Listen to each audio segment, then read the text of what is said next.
Hello, welcome to the Lord's Prayer Ministries. I'm so excited for you all to be on here today. I wanted to take some time to share my testimony of how I became a pharmacist. I don't think I've ever really showed or told my testimony about that, so I thought this would be a good platform here. So I am a clinical pharmacist. So back around when I was about 18, I actually started working at a pharmacy called Publix Pharmacy, and I knew I always wanted to do medical field or something of that nature, so I really thought that pharmacy would just open up the door for me to maybe be a doctor or something of that nature. I never really wanted to initially be a pharmacist, but that is kind of like what opened up the door. However, as I started working in the pharmacy, I was working with a lady who had children and she was married, and I thought that would be this would be a great profession for me as a female who desires to have a husband and children. So kind of fast forward to a little bit of the obstacles, because a lot of people see my now, but they don't really see where what I've been through, and like how God has really directed my path and how He's brought me so far. So I have a bachelor's degree. The plan was to do 2 or 3 years of the bachelor's and then not complete it and go into pharmacy school. But I ended up actually having to take more classes in my bachelor's year because there was additional classes I wasn't prepared to take that were required for pharmacy school. Mind you, I failed chemistry. So organic chemistry, I did fine.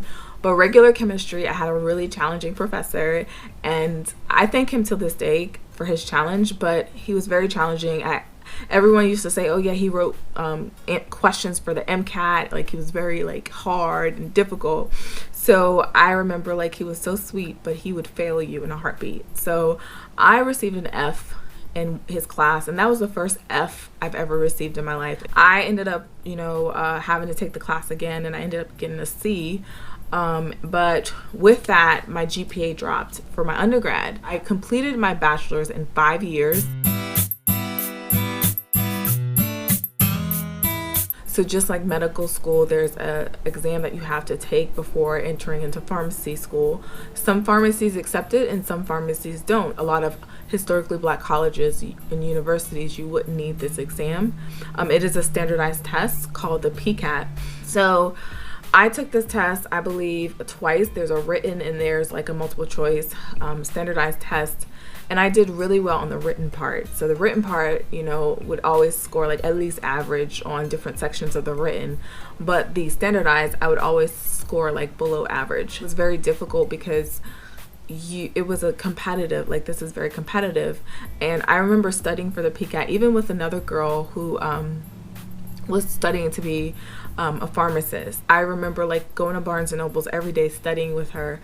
I even had the Kaplan. I had different exam, study tutors. I think I took it probably twice, and then I was okay, well, maybe this is not for me. Maybe it's not meant for me to be a pharmacist. And so I ended up thinking maybe I should look into other medical fields. So I thought of PA school. So in the interim of taking the PCAT, you take the PCAT and then you apply and then you see your scores. And I was realizing I wasn't getting competitive scores. I was realizing the first go round I was applying to all types of pharmacy schools, spending so much money and not getting in. But the next time I kind of did some networking, and one of my friends was saying, hey, just come up here. And I came and I actually sat in the class with her. And so I remember going up to the administrative admissions office and telling them why I'm here. I'm just here to introduce myself. And then she was like, you drove all the way here just to say hi. And so she brought me to her office and we sat down. She pulled out my application. Let me tell you this, you're qualified, but there's one issue. This class doesn't match with this class. And I was like, no, that's the same class, because they had one requirement description that wasn't saying the same thing as what I had, but it was the same class. So if I wouldn't have been there in this admissions office and everything, I probably wouldn't have got in because of that mishap. And when they looked further, they found out it was the same class. So, you know, after all that, she said, you know, I just want, you're qualified. That's all I can say. So they couldn't say anything else. But I did end up getting a letter for an interview. And so I was very excited about that. I remember getting the letter and just like so excited. I knew my life was going to change. I knew that, you know, I would get in. I automatically knew that. So when I went into the interview, you know, I just remember, you know, they asked me about my grades and different things, and I was honest. And then they asked me about things like, hey, why do you want to be a pharmacist or whatever, or what do you want to do? And I was just like, I want to help the next set of pharmacists. I want to help the future pharmacists, you know, the next pharmacist going up. I want to help that person. And so, you know, I ended up actually crying a little bit in my interview. So embarrassing. Getting into pharmacy school was such a blessing, but it came with so many things. There's so many trials, there's so many tests. I remember when I started pharmacy school, I cut my hair really short, so I had a little afro, like going big chop natural, and then I also had really bad acne on my face, so I felt very ugly.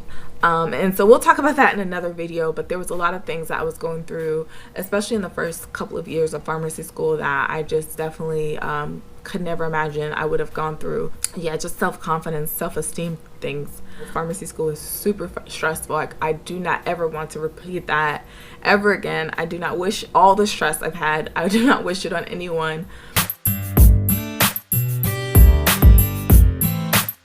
After pharmacy school, typically just like providers or physicians, you go into residency. Although I worked at Publix pharmacy, experienced retail, I also worked at a hospital pharmacy before I got into pharmacy school. And so I really actually enjoyed working in a hospital setting. And so that's kind of what I really wanted. So I attempted to get a residency. And the same thing that happened is, you know, like me not getting any residency interviews. So I remember applying to a bunch of places and I didn't get any interviews at all. And I remember like sitting in my last rotation and everyone was saying, oh yeah, I got an interview, like it was no big deal, and I didn't get an interview. And so I felt so dumb, like I felt so stupid. I felt like I was, you know, like, what, God, why not me?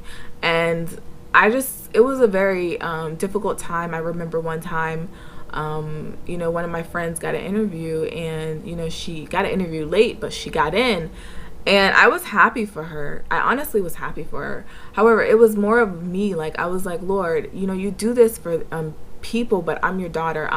Why won't you do this for me? Like, you're opening these doors for everyone around me except for me. And so I remember, like, I was just so angry. I was just so mad. However, I didn't get a residency, so the next step was to go ahead and apply for a real job. So, you know, Publix pharmacy, I was working for them for so long, and so I actually ended up just being hired as a pharmacist. So Publix is a very near and dear company to me, because I went from a bagger when I was like 16, I believe, to cashier, working in the bakery, working in the pharmacy. Like, I was all over Publix. So shout out to Publix.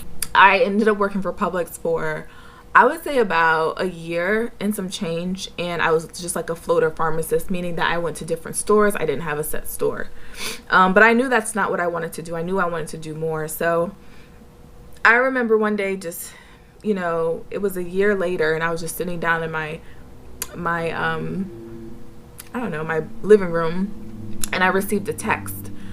And the text was like, you know, hey, there's a new residency program.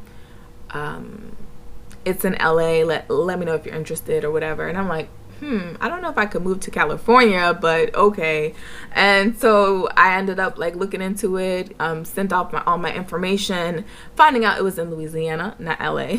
So that was actually, because I was like, I don't know if I was ready to move to California. It was a big change for me. It was very exciting. You know, like, things were changing again. Things were moving, and God was moving. And so I ended up, like, you know, getting an interview over the phone because I couldn't really go there. And I just remember, you know, like, I remember the day, because I was at my dad's house visiting my dad, and I got a call because I think I was like just following up to see like the status, and they ended up calling me and they said, you have been selected for the position. And I was just so ecstatic. I was so happy that I got a residency. So I went through that training, that general residency training, And that, like I said, every time God elevates you, every time God brings you to another level, physically, even spiritually and physically, there's going to be warfare. And so this was just pruning my character. God allowed all these things to happen, yes, for blessings, but ultimately to prune my character. So as I accepted the position and moved to Louisiana, it was like, oh my goodness, like I'm the only person. I don't know anyone. I don't have any family. So it was very challenging. When I moved there, I was all alone, and I really had a hard time like adjusting, and it was just such a culture shock moving to Louisiana. I've lived in different places before, but nothing like Louisiana, I'll tell you that. But God just was pruning me. And I remember, like, I actually had some issues with my residency director, and they almost actually put me on probation not to complete the program. And it was just, very disheartening, very frustrating. There were so many things happening. There were so many things spiritually happening during my residency program, but it only brought me closer to God. And like I said, that's all like the purpose of God. He is allowing things. He allowed things to happen in my life. He allowed me to get these blessings only to draw me closer to him, because he loves me. He doesn't want anything, like, now that I look back at it, he didn't want anything to replace him. He gave me these things to make sure that I grow in him.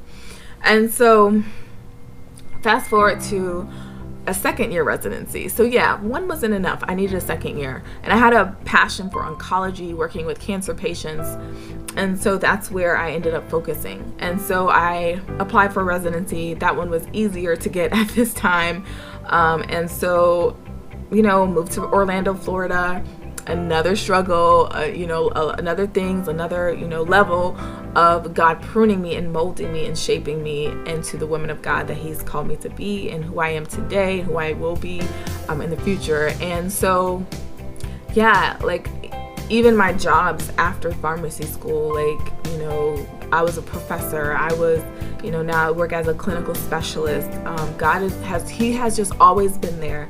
And I will tell you one thing. I remember one time posting that after obtaining my Doctor of Pharmacy degree, and obtaining my residency and all of this, I realized this one thing, that all I have ever needed and wanted was Christ. And I still say that today. I am grateful for the success that God has given me. Through it all, through the trials, through everything that I've been through, I am grateful for the success that God has given me. However, it's not my all, it's not my everything. And I honestly I can put it at God's feet, because it was his to begin with. He gave me these things. So I know it's not mine to hold on to and say, no, never, never take this away from me, because I know this is something that God has given me. And so I just want to encourage you all, like whoever's out there, whoever's struggling with getting into a school, getting into a program, getting into something that they really want, go to God. Go to God. He will provide for you, and he will open the doors that no man can shut, and shut doors that no man can open.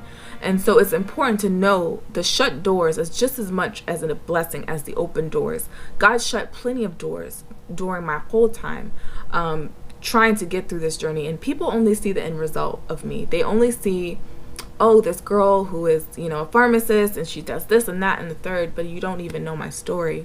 And so, like, I'm telling you, God, he is my provider. He is my all.